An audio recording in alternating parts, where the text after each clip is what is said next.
Good day, my dear students. This is the ninth video on diffraction.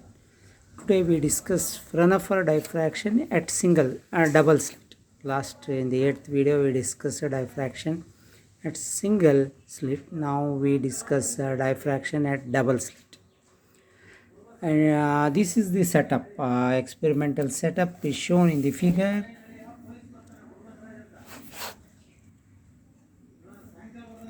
Okay.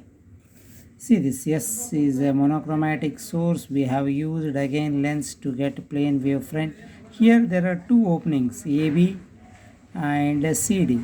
Openings are of same width, small a, and opaque. In between this there is a opaque material BC of width B. So these are two slits, AB and CD in front of the plane wavefront. The diffracted light rays are again come to focus with the help of this lens L2, and we are getting interference pattern on the screen. Since it is a double slit, you are going to see a fringe pattern of this kind. There is a diffraction pattern. Okay. And in each maxima of the diffraction pattern, even in central maximum, we are going to get alternative bright and dark interference fringes. So this is second order, second maxima. This is first maxima, central maximum, first maxima on that side, second maxima on the other side. Okay.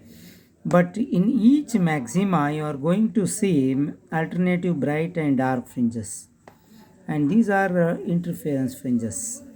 So simultaneously we are observing diffraction and interference fringes on the screen with this double slit experiment.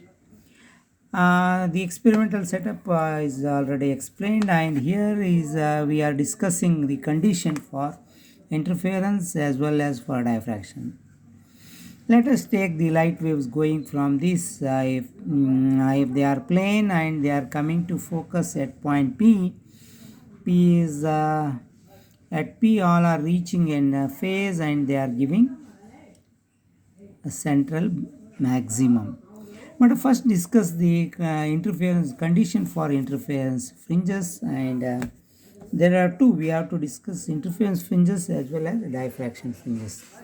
First, let us discuss interference maxima and minima.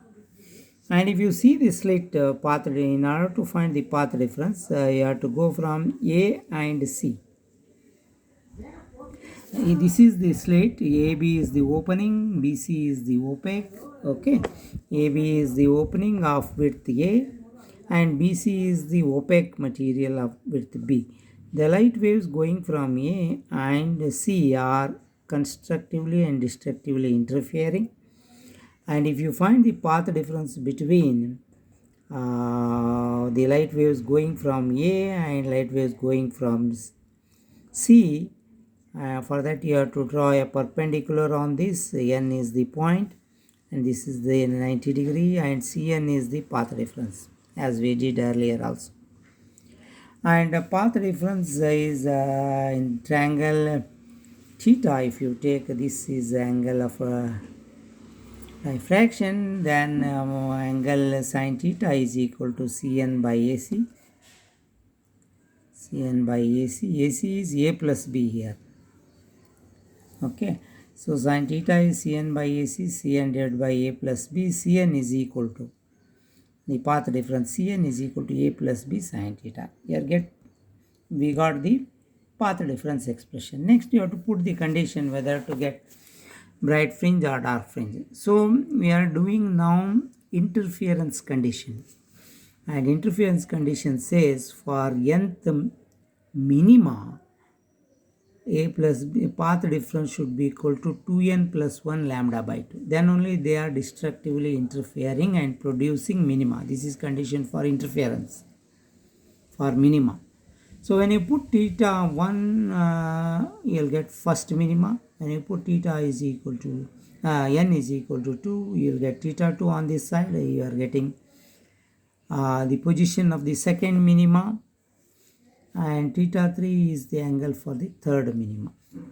Okay, and if you are doing for maxima, then the path difference should be equal to an integral multiple of lambda or 2n multiple of lambda by 2. This is for maxima.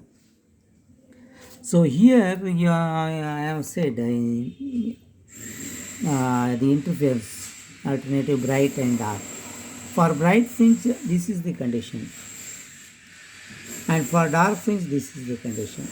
So sin theta n is equal to n lambda a plus b is the condition for bright interference fringes.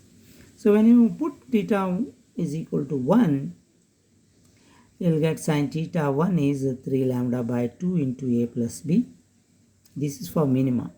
Up to this, if you have put n is equal to 1, we get theta 1 for first maxima, first bright fringe, n is equal to second bright fringe, n is equal to 3 third fringe. These angles are shown by theta dash. Okay, this is theta dash for maxima, theta for minima, and again we will come back to this. When I put n is equal to 1, this is the diffraction minima, first interference minima. This is the angle, and this is for second minima.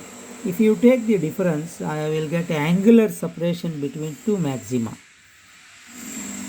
Angular separation between two maxima is sin theta 2 minus sin theta 1 is equal to lambda divided by a plus b. Okay, this is about interference produced from light waves going from A and C. There is a single slit also, A and C, and that produces diffraction maxima and minima. If phi n is the diffracting angle, then Bm in between A and B, the light waves going from A and B, Bm is the path difference. And if it is n lambda, then it gives minima. If it is a 2n plus 1 lambda by 2, then it gives maxima. So these are the angle of diffraction.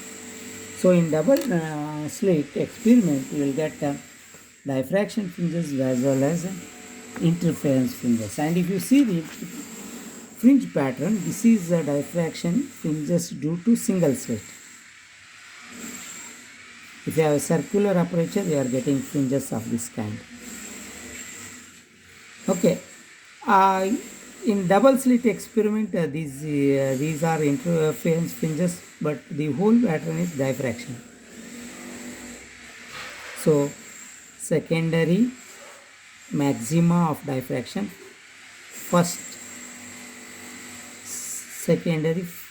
maxima, secondary maxima, first maxima, secondary maxima. This is central maxima, and in central maxima also we are getting interference fringes. In this maxima also we are getting interference fringes. In this maxima also we are getting interference fringes on either side. This is the difference between fringe pattern due to single slit. This is due to double slit. Thank you.